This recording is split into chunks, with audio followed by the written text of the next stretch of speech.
Welcome into the Fantasy Playmakers podcast. I am your host, Jeremy Popolars. You can find me on Twitter at PopesFFH, joined as always by my co-host, Ryan, who you can find on Twitter at Mackie_FFB. How's it going, Ryan? Not too bad, man. I just forgot to actually mention this before the show, but I want to apologize to you guys for having to change the episode on us, but excited for some buy-sell tonight. Yeah, life happens, no worries. Maybe more people like us on Wednesdays. Maybe we'll just permanently move to Wednesdays. Maybe. Never know. Yeah, we'll see. We'll see how the audience goes. But yeah, we are joined tonight by a new contributor to Yards Per, but his name is Keith James. You can find him on Twitter at HighOnSports. 28. Sorry. He also writes at the Sports Obsessive and Fantasy Football League Winners. What is up, Keith? How are you doing tonight? Good. How you guys doing? Ready to get into some buying and some selling, so should be good. Yeah, I think we're all excited for that. It's always a good topic, but yeah, it's a pleasure to have you on. We're excited to kind of just break down a couple guys here. So, but first, before we dive into that, Ryan, why don't you hit him with the King Sports promo? Today's episode is brought to you by King Fantasy Sports. Go check out the King Sports Draft Kit and get the advantage over the rest of your league this season. Be sure you're doing the right preparation. Start your season off right. You get everything from rankings, breakouts, and values to busts and sleepers. Does your league have some funky settings? Learn how to make your own projections as well. Stop sitting on the sidelines and buy this draft kit today. The guide is only $8.99, and if you use our promo code Playmakers, you'll save an additional 10% off and get everything you'll need to not just compete but dominate your leagues this draft season. And I will second that. I think it's a good guide. We've got the chance to look at it. I think it's pretty good. It's constantly updated. It's something a little bit different than other stuff. I'm sure other draft guides get updated, but I think they do a pretty good job with this one. And I enjoyed it. So get a 10% off. Why not? Give it a try. All right, let's dive right into this, guys. We're going to base this kind of on a Dynasty platform. We're going to go with our Dynasty buys first. We'll let our guest here, Keith, lead us off. Keith, who is your top Dynasty buy? One of your top Dynasty buys? Yeah, no, for sure. I'll tell you the guy that I'm trying to gobble up everywhere I can is Diontae Johnson. And, he's wide receiver from the Steelers. And with so much talent there in that wide receiver room, I think a lot of people started to fade. DJ, especially when Juju signed back on with the squad. So, Deontay's entering his third year. Chase is entering his second year, and Chase is coming off of, a record-breaking rookie year. You put Juju back into the mix, and for whatever reason, Deontay continues to slide in sleepers ADP. So he's just been a dude that I've been drafting as much as I can. And I've actually made a couple of trades where he was kind of the secondary piece, the old throw-in trade, trying to do a running back and just kind of, hey, what about Deontay? And do not feel a lot of love for Diontae Johnson right now. So whenever I feel the room and folks are fading him, that's when I like to strike. And so he's been one of my personal favorite buys this offseason. So are you concerned at all about life after Ben Roethlisberger? Obviously, Ben, we saw it last year, kind of looked a little dicey. We saw the training or the mini camp photos of him all iced up. Like, are you worried about who Diontae Johnson is going to be catching balls from, or quote unquote, the other problem that most people have with him dropping balls from? Right. Yeah. Drops, it's fun to talk about and to mess with. And I don't know if he led the league, but it seemed like every big ball he was dropping. I don't pay attention to that as much. They still went to him even after those drops, right? I mean, I think he was top 5 in targets last year. And so they continued to pepper him. And if you look at his last few weeks, he really did some damage, did a lot of damage in that one playoff game against the Browns too. So, getting open 30, 40 times a game still going to trump the 1 or 2 drops you have. So I think he fits perfect with Ben at this stage too, right?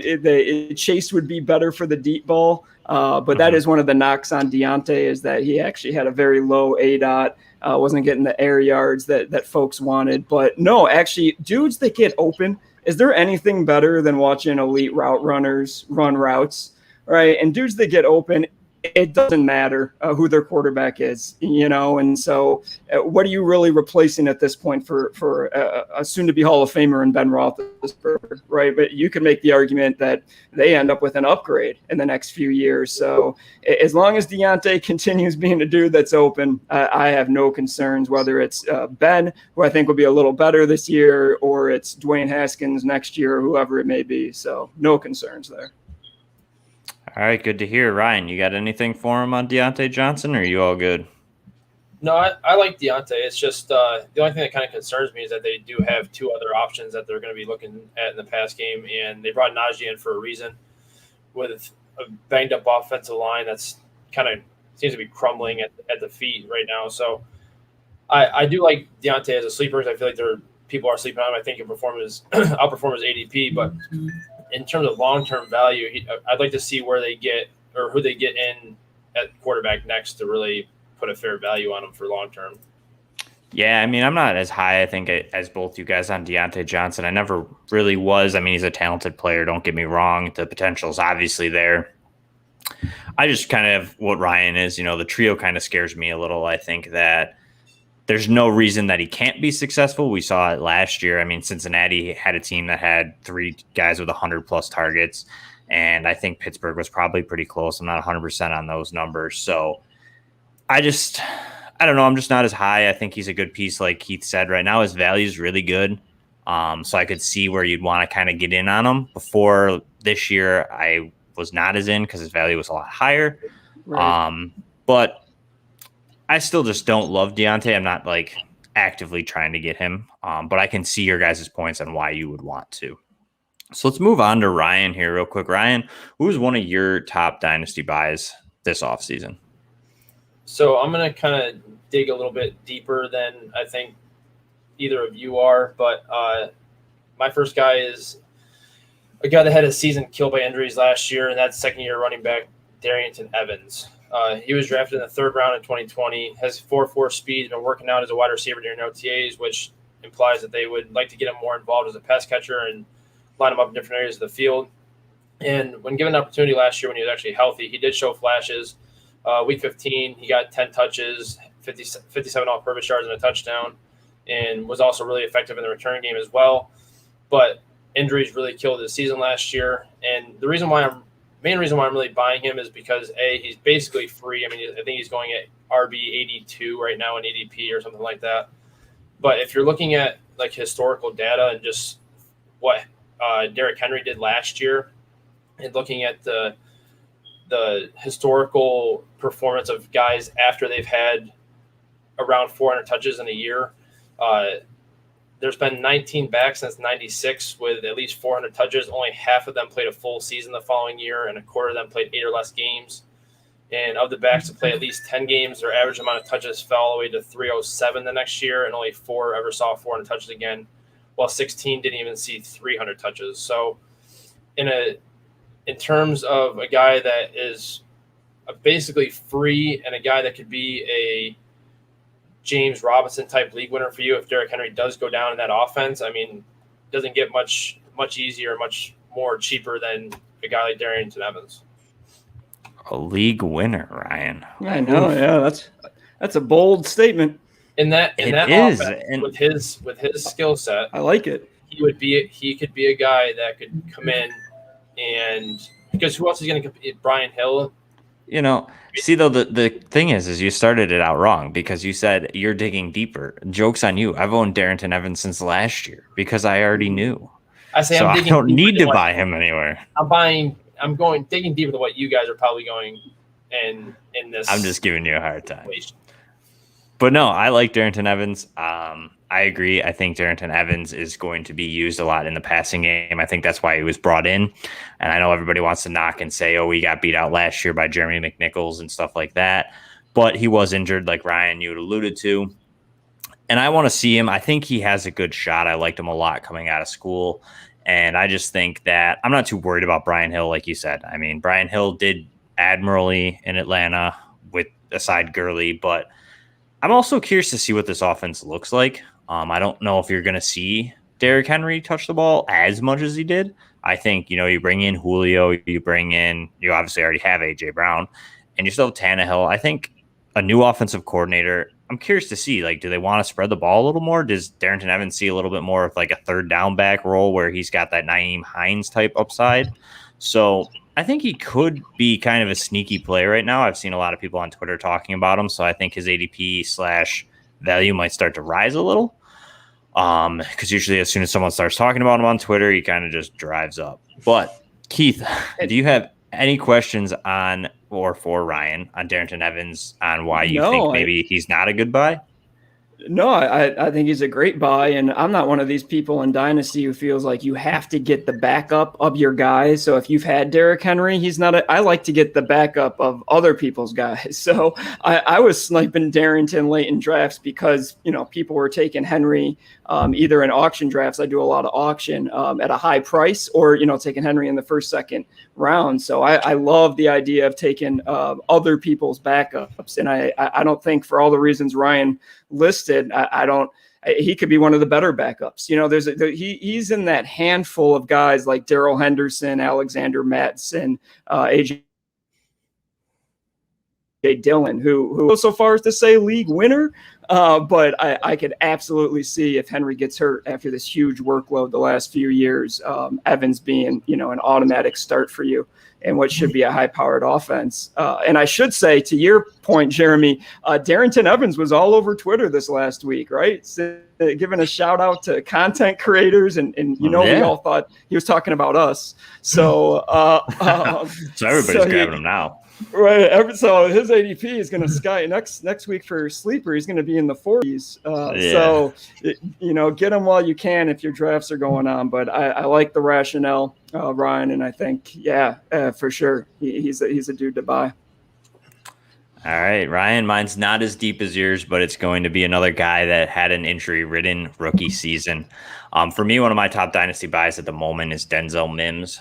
There's been a lot of also not great talk out of camp that he's not necessarily performing how they want, I guess. They're saying that he's not going to be the possibly outside wide receiver second to Corey Davis. They're saying Keelan Cole might win that spot. So right now, Denzel Mims is basically free. Not many people want to touch him. Not many people are believing in him. However, I still believe in him. He was great coming out of college. He had good comps last year. He was comped to Chris Godwin. And we all know that rookie wide receivers take some time. I think too many people are over-alluded with like Justin Jefferson and how he came in and tore it apart. Chase Claypool came in and was this big fantasy contributor. But that's not everybody, and it takes guys times. I mean, even look at the guy he's comped to. Chris Godwin came in his rookie season, had a mediocre season, was nothing crazy. Comes out year two and was one of the top dynasty wide receivers out there that you could own. So for me, Denzel Mims, I still think is an option in New York. Yeah, maybe he's not doing great in OTAs right now. Maybe he's struggling to pick up the new offense. But he still has the talent. There's no clear wide receiver one there. I know they brought in Corey Davis and paid him the money, but Corey Davis has also proven he can't be a wide receiver one young in his career when he was in Tennessee without A.J. Brown. So for me, I just think that I'm giving him time. I think he has all the tools to become a quote-unquote alpha wide receiver in the NFL. And I enjoy Denzel Mims. I think he has great success. And I think in the little bit that we saw him, he looked decent on a team that was not decent at all. So for me, I'm just all in on Denzel Mims, especially at his price right now. Anybody want to? Anybody else? No, I OTA talk's always funny to me. I want to see the article that aligns OTA talk with what actually happens, because it's also I'm going to write an article this August on the preseason hero. The preseason guy who lights it up and then you never hear about again. I always love that. So I don't mind the talk. Look, I did a profile on yards per on the making of a wide receiver one, and Denzel Mims fits that profile to a T. And like you said, injury riddled, really poor offensive infrastructure. And, I obviously I'm big QB1 Justin Fields fan. So I've been watching a lot of tape, and Mims popped, man. People forget he high draft capital. He pops on tape out of OSU. So I thought he'd be a dude who'd rise higher. I'm seeing guys like Brian Edwards rise higher, but I'm not seeing it out of Mims. And he's been one of my favorite late round, the making of, that alpha wide receiver. So completely agree. Hope Zach Wilson amps that up a little bit, but yeah, go get him while you can. Isn't it crazy to see that though on Twitter right now? Like everybody's in on Brian Edwards, who I also like, also has a good profile, also kind of had an injury season there in Las Vegas. But like Mims, it's like nobody talks about him. They just want to bash Mims, but yet they're like, yo, go buy Brian Edwards, even though they're in a very similar situation. I mean, yeah, there's more wide receivers, and you could argue Elijah Moore now with the Jets and all the other targets there, but like, there's still targets and players. John Brown's in Las Vegas now. You have Henry Ruggs. You have the Zay Jones, but like Darren Waller's their offense and passing game. So like, who really has more opportunity? And I'm just still in on Denzel Mims, and I feel like it's a guy that I'll just die on the sword with. I just think that he has everything it could take to become that top guy. All right, Keith. Who is your second top dynasty buy this offseason? So I went with an old timer, 28 years old. Jarvis Landry is my second buy, another forgotten wide receiver in those middle rounds. He reminds me so much of Brandon Cooks because all he does is produce. And last year was a real down year for him, and he was still a wide receiver 3. So people forget he was in the top wide receiver. He was a wide receiver 1 in 2019. It's proven again and again wide receivers dip and come back up, especially, he's not 34. He's not Emmanuel Sanders. So he, to me, is kind of the forgotten man with OBJ coming back up off an injury. And you just know what you're going to get in Jarvis Landry. You pair him with, maybe a Will Fuller or a Jalen Waddle, these guys that are sporadic, dynamic, but sporadic.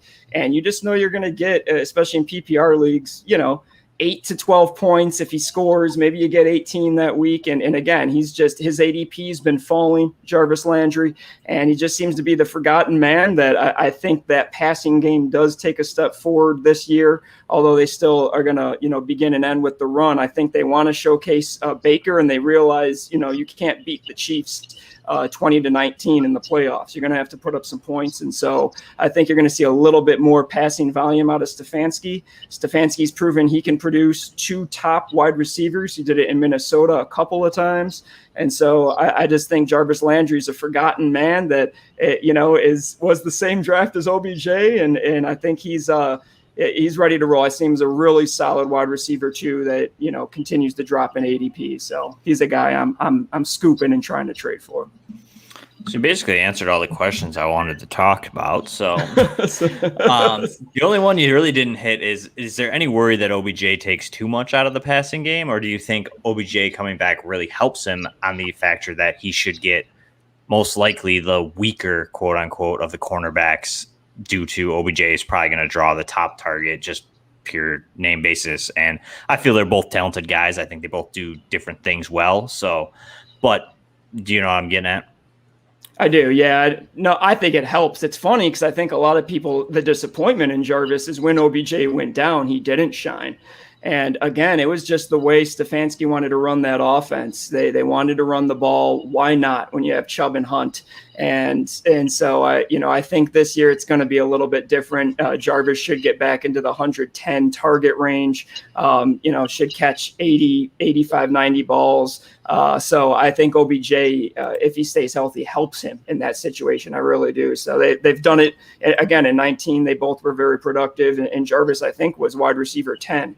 He was definitely in the top 12 in 19. So I just, to me, I'd rather have a talented dude on the other side of me. And I think that sets up well for Jarvis.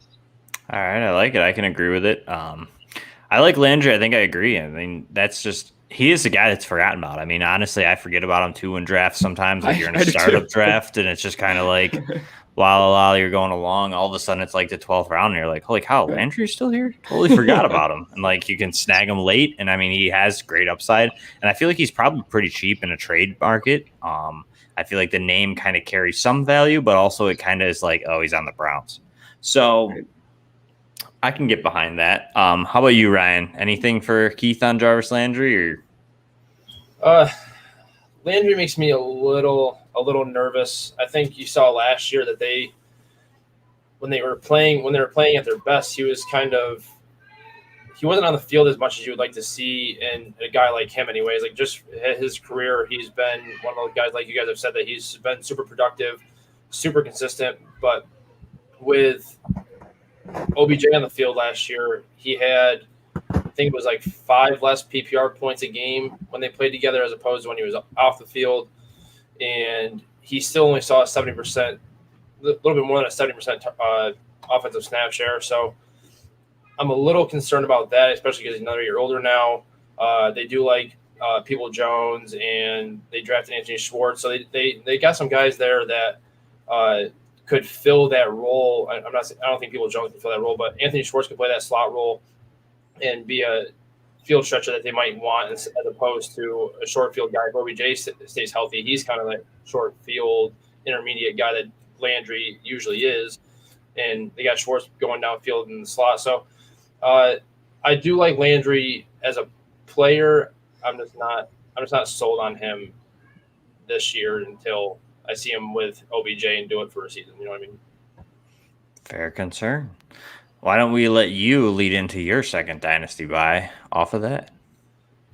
My second guy is Michael Thomas.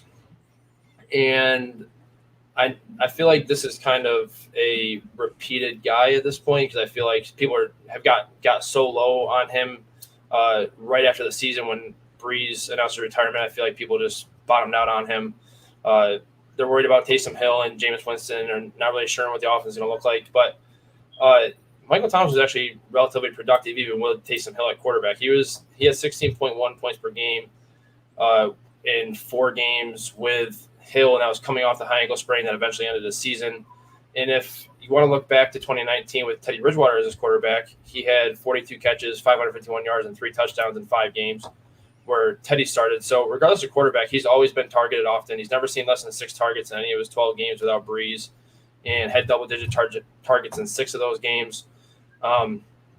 According to Sharp Football Analysis, 77 receivers have had a 30% target share since 92. 61 of them finished as a wide receiver 1 in PPR scoring. And with 142 departed targets and no added receiving threats, would it really be surprising to see him hit that threshold on that offense? Like, there's a reason why everybody is so high on Adam Troutman this season. It's not just because Jared Cook is gone. It's because he's debatably their third best option behind Thomas and Kamara. And if your second-year tight end is your third best option, you have an all-pro at the receiver position, you're going to give him a ton of volume, especially with Sean Payton having a full off season to prepare for life after Breeze. I feel like he's got a much higher floor than the guys currently in his ADP range. Like, I think he's got a higher floor than McLaurin, Chase, Godwin, DJ Moore, Mike Evans. And I think if Winston's the starter there, he provided 2 top 10 receivers in Godwin and Mike Evans 2 years ago, maybe. And I think Mike Evans is talented enough to be a top 5 receiver again this season. So you're obviously expecting him to return to form, obviously, by what you're saying. And you're saying you're not worried about the quarterback situation. The only thing that I would say I would be worried about is that he's always been, quote unquote, the slant boy of the NFL. He likes that mid-range kind of across the middle where he can get his body and get leverage on guys. Are we worried that Winston's place now? Peyton's obviously going to have a say in it, but Winston's just normal quarterbacking style. He likes to spread the field and get the ball downfield a little more. Are we worried at all that you're going from a guy who even that is not as accurate as even Breeze or Bridgewater, and kind of has a little bit different style? Like, we're not worried at all about that? Or do you just think just because Michael Thomas has proven that? It's just tough for me to see where, like, Michael Thomas has always had Drew Brees. Very accurate, very smart, makes the right call. Like, we've never seen Michael Thomas with, like, arguably a bad quarterback. And not that Winston's bad, but he threw for 30 or 50 touchdowns and 30 interceptions. So right. There's definitely a downgrade at the quarterback position. So you're not worried. I just feel like I'm a little worried on, is the accuracy going to be there for Michael Thomas coming across the middle? Is it going to be the same? Do you know what I mean? Like, I still think Michael Thomas is very good, and I think that his ADP is fairly good right now. I just feel like I'm really worried about, are we going to have Winston or are we going to have Taysom Hill? Do you know what I mean? No, and I hear you, but would it surprise you to know that over the last 3 years he had his highest ADOT and his highest average rep or route depth over the last 3 years last season? So like he's gotten more involved in the deeper passes and shown that he can do a little bit more deeper downfield. And with Winston and Taysom Hill as their primary quarterbacks last year, his ADOT was at 9.9, which is well above his career average. So I get what you're saying. It's a fair point, but I think it's an overblown counter argument if you don't really dive deeper into the numbers and like look and see that he's performed just regardless of who's the quarterback there, and that's why it doesn't really concern me all that much. The accuracy might be a concern, but Jameis got LASIK eye surgery, so he's good. He's fine. That is true. He doesn't see ghosts. Keith, you got anything on Michael Thomas for Ryan, or? Yeah, I'm fading him for sure. I'm definitely leading to that lower ADP. I have him in some leagues that were not startups before this year, and there's I'm not trying to move him or anything because no one's coming for him from my perspective. But Michael Thomas is a weird dude. I've tried to get him in a few trades as that is like the stench is still on. I'm guessing more Taysom Hill than Jameis at this point. And Michael Thomas is a dude who continues to get faded in drafts, but no one wants to let go of. So he's in that kind of weird spot where even when I try to get him, unless I'm still offering, obscene value or what they think is fair value, I can't unlock them. So people still know the talent's there. This is a automatic top 12 wide receiver from 2016 through what should have been 2020. It was just an injury riddled year. So I do worry about the offense. Just I don't know. Peyton seems like a dude who can kind of mix it up in the offseason. He's already said he wants to lean on his running backs to start the year. And so with either of those guys, it doesn't bother me as much, but they're not Drew Brees. They're still kind of the same. I want to see Jameis win that job. But Michael Thomas, it wouldn't shock me to see him right around wide receiver, 12, 13, 14, but he's not a guy I'm targeting when, by the time the fourth round rolls around. So I just see other higher upside dudes at this point. Fair. And I kind of feel like I'm in that same camp. Not that we don't like you, Ryan, but I just the value. I traded Michael Thomas last year. I got a decent haul for him in one of my dynasty leagues. And nice. I don't know. I mean, I don't hate him. I just think his ADP is good. Do you know what I mean? Like, right.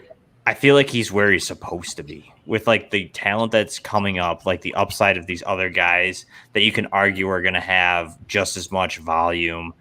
I don't know. And it's tough because I can see it. He's proven it. He's proven he can be a wide receiver one in a high volume targeted offense. So, but around that ADP do you think could realistically see a 30% target share? I mean, Terry McLaurin easily could. McLaurin's closest, for sure. But I mean, it's arguable. I'm with you. They brought guys in, but like it's so that he could see a decrease. But even at that, it's 30% target share. But is Winston missing them half the time? You know what I mean? Like, oh, I hear you. But so I think another thing is that people are seeing that 0 touchdowns from last year and completely forgetting the fact that he averaged 8 touchdowns a year the rest of his career, including his rookie year. So like, I feel like that's another like stink on him is that he scored 0 touchdowns last year. They see that and they're like, oh well, he's done. See you later. Yeah, and that's what I'm saying. I'm not saying he's done. I just don't see him being a top 10 wide receiver. I just think that there's probably maybe top 10. I could easily put, I easily would say I have Diggs, AJ Brown, Ridley. Who else is there? God. Devontae. Devontae. Man, I am just drawing a blank now. You say Devontae Adams easily, even without Aaron Rodgers? Without Aaron Rodgers, I think he'd be a lot closer to Michael Thomas. Yeah. But Tyreek Hill's ahead of him. I would say Yeah, in Dynasty, I mean, you got Justin Jefferson's ahead of him. I'd take CeeDee Lamb over Michael Thomas right now in Dynasty. Like, it's tough because like I see him, he's not old by any means, but I just see him at a point where you're going into an offense that's what's it going to look like? What's the quarterback situation? Did Winston get better as far as an accuracy goes? And if it's Taysom Hill, I want like basically nothing to do with it because he proved that, you know what I mean? He's not a quarterback in the NFL at least. And it's just, I'm just worried. You know what I mean? Like I think he's still good, and I think his ADP is good. You know what I mean? Like I like him as a 10 to 12 type wide receiver. I think he can finish wide receiver 1, but I'm just not like, I don't think he has like this overabundance of like crazy value because I just don't see him turning in a top 5 season again. That's all. So you know what I mean? Like, it's not that he's bad. I mean, I would trade for him, but I'm not going to pay you top 5 wide receiver price. Right. You know what I mean? Do you think the quarterback makes that large of, like, I understand obviously both of those guys, especially Taysom Hill, is a huge drop down from Breeze, but do you think that it makes that big of a difference for the undisputed wide receiver 1 just last season? Like at this time last year, people were saying Michael Thomas is the undisputed Dynasty 1, and now he's borderline wide receiver 1 because they changed quarterbacks. Like, I feel like his volume should keep him up in that upper tier of the wide receiver 1s just on volume alone. I mean, it's fair. I mean, it is. There's a lot of flaws, I think, in both arguments. Do you know what I mean? Like, there really is. I mean, because he's proven he can be wide receiver 1, like you said, literally 2 years ago. Right. You can see that he's going to see almost the same target volume. And then you can argue that the quarterback matters to an extent, but doesn't, because it's not like Winston can't throw the ball. It's just he's not Drew Brees. And I don't know. I mean, you could probably talk me into saying that Winston and that is actually a good thing for Michael Thomas. I just feel like there's other guys. I feel like Michael Thomas dropped because of other guys' performances. Do you know what I'm saying? It's not because Michael Thomas is bad or that Michael Thomas can't do what he did. I just think that guys are taking steps that are just better. Do you know what I mean? Like a DK Metcalf is close to him. AJ Brown's better. Diggs is better with a better target volume share or equal to. Tyreek Hill's going to see that. I mean, Devontae Adams should see that again. Like, all these guys are seeing right around him / just above him the same target share. Like, Calvin Ridley's going to have a crazy target share this year. You know what I mean? There's 5 or 6 guys that are ahead of him that are going to have the same target share or better with better quarterbacks. Do you know what I'm saying? So I'm just kind of a little bit. And that's what I'm saying. Like, I think his value is good right now. I think he's a good pick in a startup. I think he's good if you can get him for a decent value. I just don't see him returning the high upside that some of these other guys could give you. Do you know what I'm saying, Ryan? Yeah, no, and that's fair. Like, I'm not going to argue. I'm not going to pick a fight with somebody over saying that he's not going to be a top 5 wide receiver. I'm just stating my case for why I believe that he's going to be a wide receiver, why he could be a wide receiver, a top 5 wide receiver. No, that's fair. I real quick on it too. Part of that profile that I did, there is tremendous turnover with wide receivers every year. And so all those guys on average over the last 7 years, only 37% of the dudes who are wide receiver 1s the year before are wide receiver 1s again. So that's about 8 out of 12 dudes that you're going to have turnover. Last year, it was only 2 guys. 2 guys from 2019 made the wide receiver 12. The top 12 list last year was Allen Robinson and DeAndre Hopkins. And the year before, there was only 2 dudes from 2018 that made the 2019 list. So as sure as we are about all these guys, and I know that's kind of a redraft, we're talking more Dynasty, but I could absolutely see Michael Thomas. He's kind of in that tier of Allen Robinson, Devontae Adams, Keenan Allen, right? These guys who, and I'll put Devontae in there because I'm one of these dudes who, I'm not just hoping, I don't think Rodgers comes back to the Packers. I don't see it happening. And so I'm putting Devontae in that tier where That video of Rodgers on the Right. golf course today where they're trying to pry it out of him didn't sound too promising. That was not reassuring at all. It was not reassuring. I mean, this is a dude who cut off his family for God knows what. Yeah. And he's a guy who holds a grudge, and he's got all the money in the world, the Hollywood girlfriend. He could retire and do whatever the hell he wants for a year. I don't think that happens, but he's got the same agent who made the play with Carson Palmer to get out of Cincinnati. So I think they have a game plan. But all those guys are top flight receivers with weird quarterback situations. And I won't say bad. It's weird. Allen Robinson's still weird for this year. I love Fields. I don't know what that's going to be. Devontae without Rodgers. What the hell is Jordan Love? Keenan Allen. He's a dude I thought about putting in my buy list because I can't believe his ADP is still there. And I keep taking Mick Scorin over Michael Thomas. But Ryan, I could absolutely see your reasoning that I'm wrong on that, and that McScorin still has not been a top 20 wide receiver. He's been just outside both years, and so we've seen Michael Thomas literally be top 5 for 4 years in a row, and the top dude in a historic season just 2 years ago.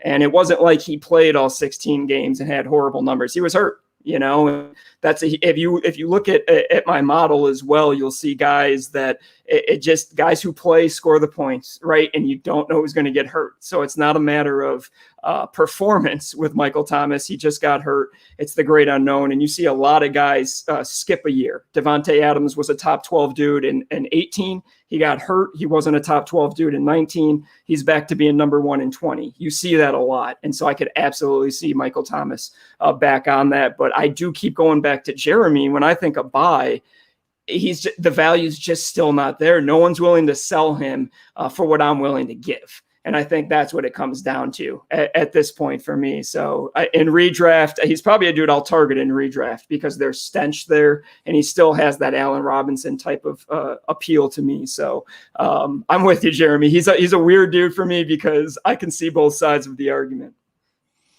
All right. For time's sake, Ryan, we're going to have to cut it off. But let's go quick. For time's sake, we're just going to do one sell. So I know you guys gave me 2. We're going to have to pick which one you think is the best. So Keith, we'll let you start it off. Who is your top dynasty sell this offseason? I'm taking Cam Akers. And I'll tell you why. It's not because I don't like Cam Akers. I love Cam Akers. And again, in redraft, he'll probably be a dude I mainly do auction. So I have the kind of luxury of picking who I want. He'll be a dude I target. But for value right now, I've just never seen a dude do so little and have so much value in one offseason. And look, I get it. We're all analyzing the situation going forward. We're forecasting, right?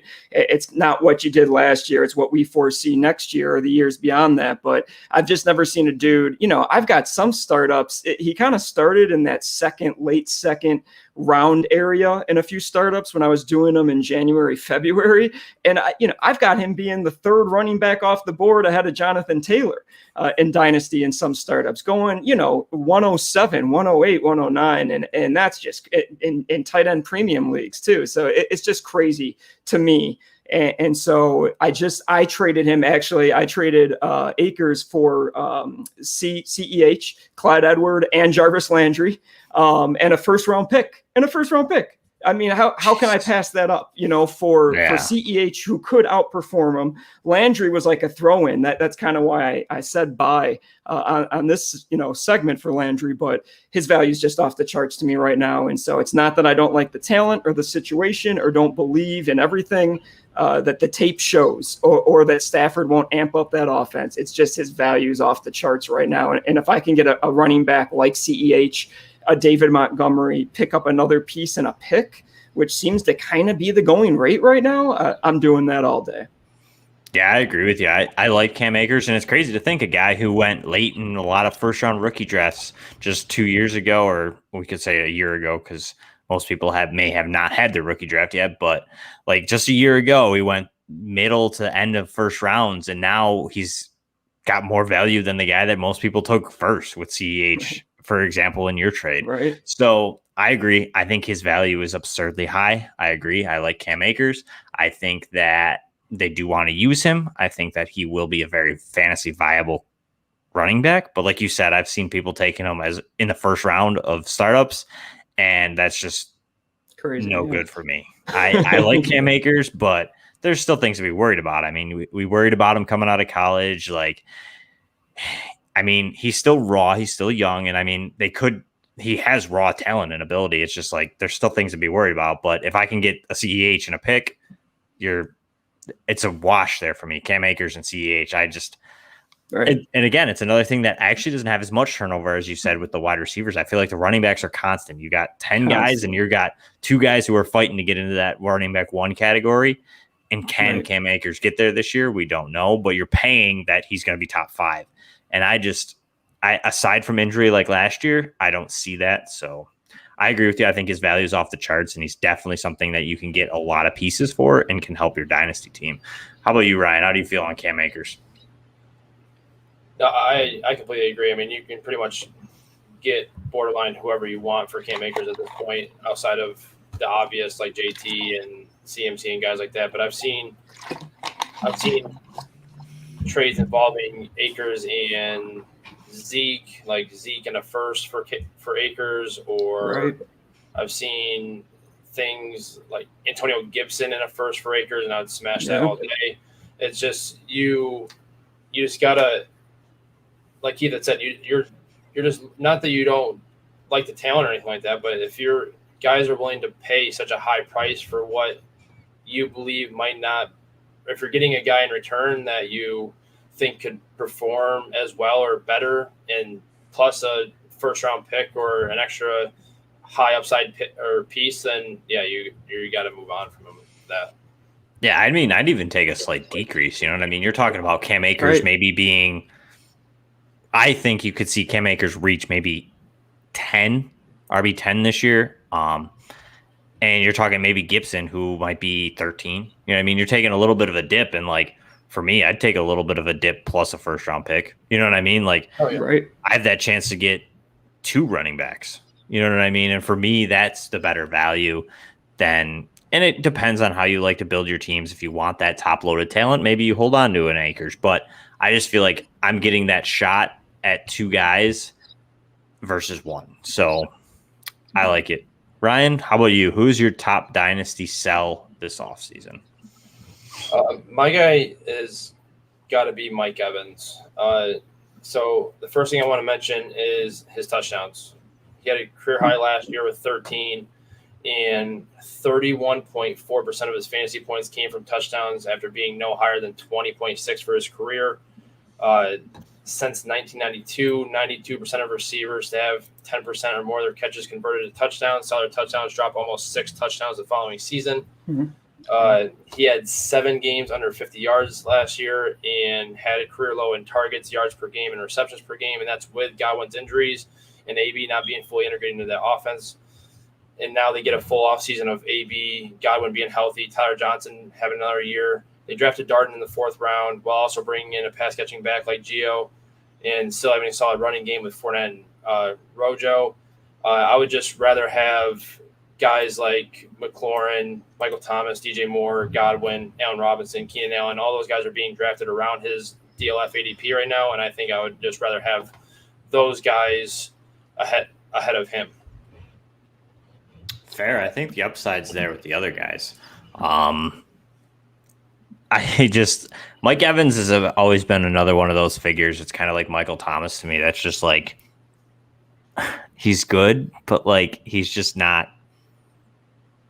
for me. I don't know why. I don't know if it's the name. I don't know what it is. It just seems like either other people just like Mike Evans more than me, or it's what it is. But I mean, he's a consistently 1,000-yard receiver. I think every single season he's been in the NFL, he's have 1,000 yards. Yep.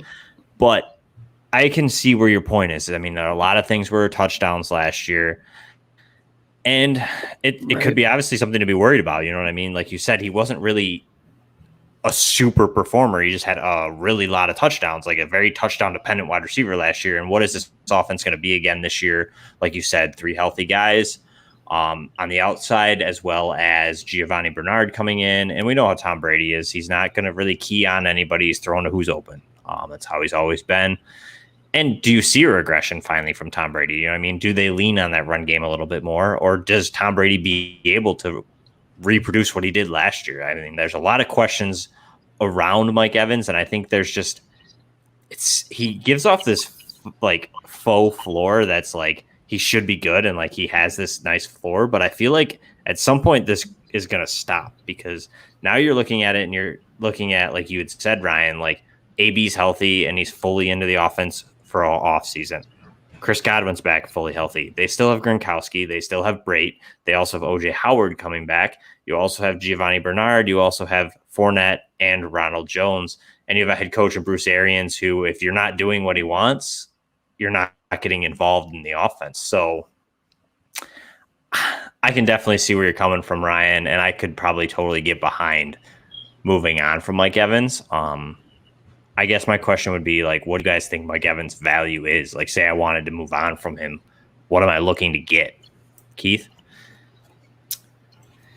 Yeah, I'd say a low first, early second right now. His ADP, you're exactly right, Ryan's like, probably fourth, fifth round, maybe sixth round. So probably right in the fifth. So there's guys I definitely would like over Mike Evans. Maybe you get a Tampa Bay fan or a Super Bowl fan, someone who just knows kind of the name, sees maybe the 13 touchdowns, but he had a very low target share last year, just overall targets. Just he did not get a lot of volume, Mike Evans. So yeah, I'm looking for probably I'd say a low first, high second would be fair, or maybe you're getting I don't know, maybe a Myles Gaskin or something like that, a starting running back in exchange if you want to do that. I don't think anyone's going to blow you away with offers for Mike Evans either. What I've seen from him is people try to package. They kind of want, Antonio Gibson or something, and they'll throw in Mike Evans and, as kind of another piece and try to offer me their running back wide receiver combo. So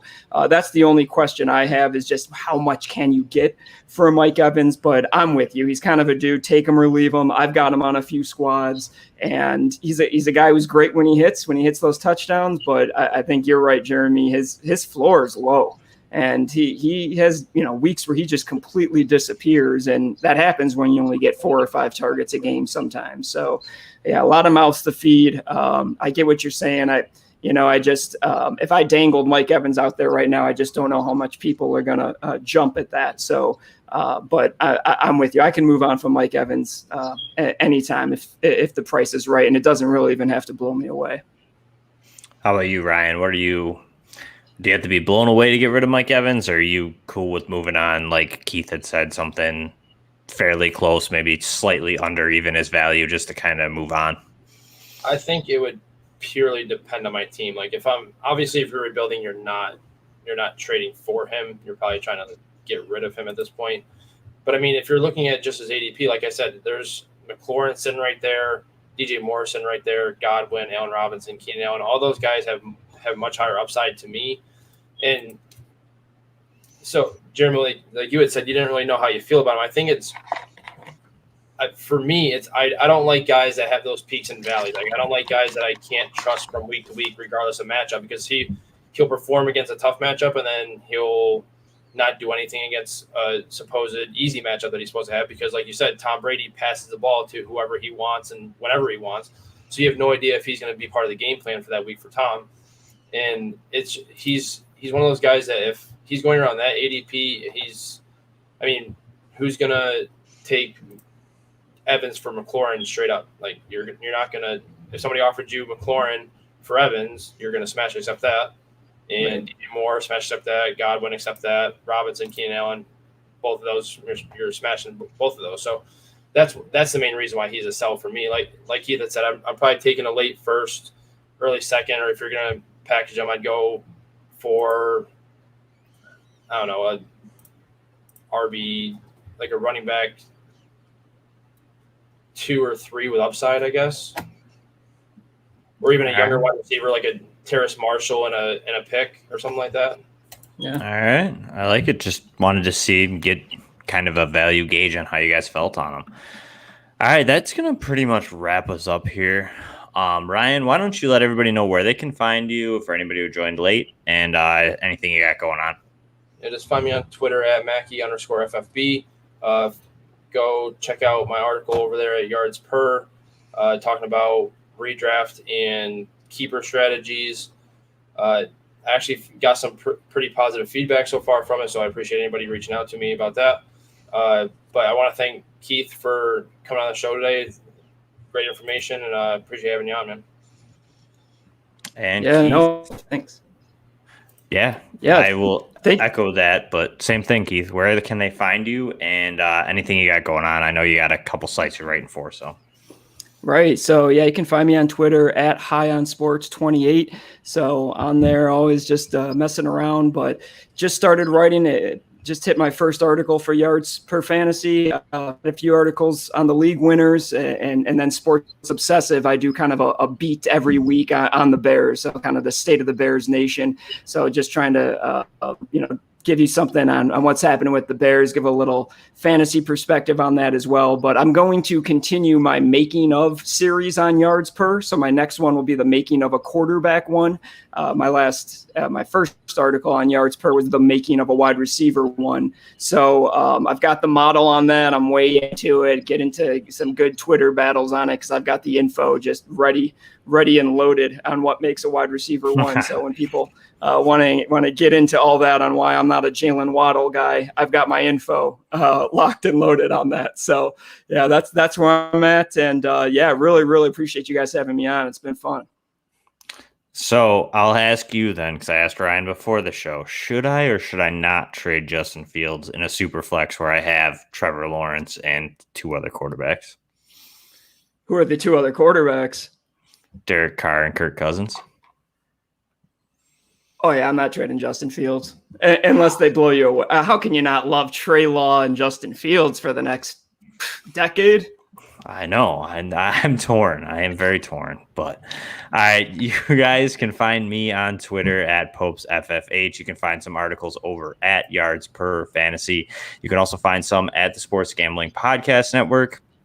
And I did allude to on Twitter that I do have a slight special announcement. I will be participating with the Dynasty Dorks and the I forgot the name.